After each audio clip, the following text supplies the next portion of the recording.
ताड़ी में तिनका वाली बात तो है ही। झारखंड में भी आप लोग ये हम लोगों के भी जानकारी में बात आ रही है कि बिहार के बाद झारखंड का नंबर एसआईआर को लेकर के होगा। तो ये उसको हम लोग यहाँ इस तरीके से लागू करने हम लोग किसी हालत में नहीं देंगे।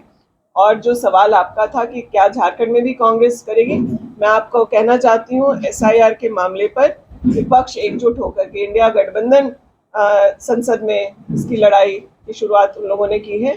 और जमीन पर भी हर राज्य में इंडिया गठबंधन के लोग, चाहे वो हम लोग हों, कांग्रेस के लोग हों, जेएमएम हो, आरजेडी हो या लेफ्ट की सभी पार्टियां हैं या अन्य जो दल हैं, वो सभी मिलकर के इस लड़ाई को सड़क से लेके सदन से लेके सड़क तक आप आज मैं मुझे लगता है कि 8-9 महीने के बाद फिर इस सड़क पर चलने का मौका। इस सड़क की क्या व्यवस्था थी, 5 साल हम लोग की सरकार ने किस तरीके से उसको ठीक रखा, यह भी आप लोग के समक्ष है।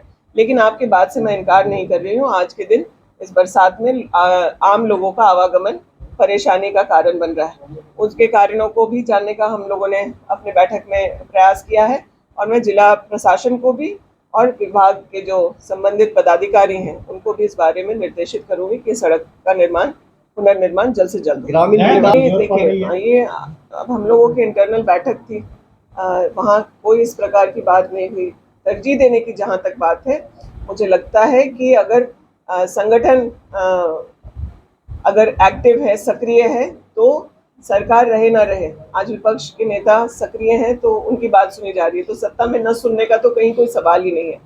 इन्हीं मुद्दों पर अगर मान लीजिए समाधान के लिए व्यक्ति ब्लॉक तक जाता है, लेकिन उसका समाधान अगर जिला से होना है, तो यह जानकारी भी हम लोगों के कार्यकर्ताओं को रखनी है। और कांग्रेस के कार्यकर्ता हो, जेएमएम के हों, आरजेडी के हों, लेफ्ट के हों, हम लोगों के सरकार में माननीय मुख्यमंत्री जी से लेकर पार्टी के अन्य मंत्रियों के द्वारा यह क्लियर इंस्ट्रक्शन है कि जनता के काम से कोई भी कार्यालय जाता है उस किसी पार्टी का कार्यकर्ता ही नहीं, आम नागरिक भी अगर ब्लॉक में जाए, पंचायत भवन में जाए, जिला के कार्यालय में जाए, तो उसे संवेदनशीलता से सुनना है और उसकी शिकायतों को दूर करना है।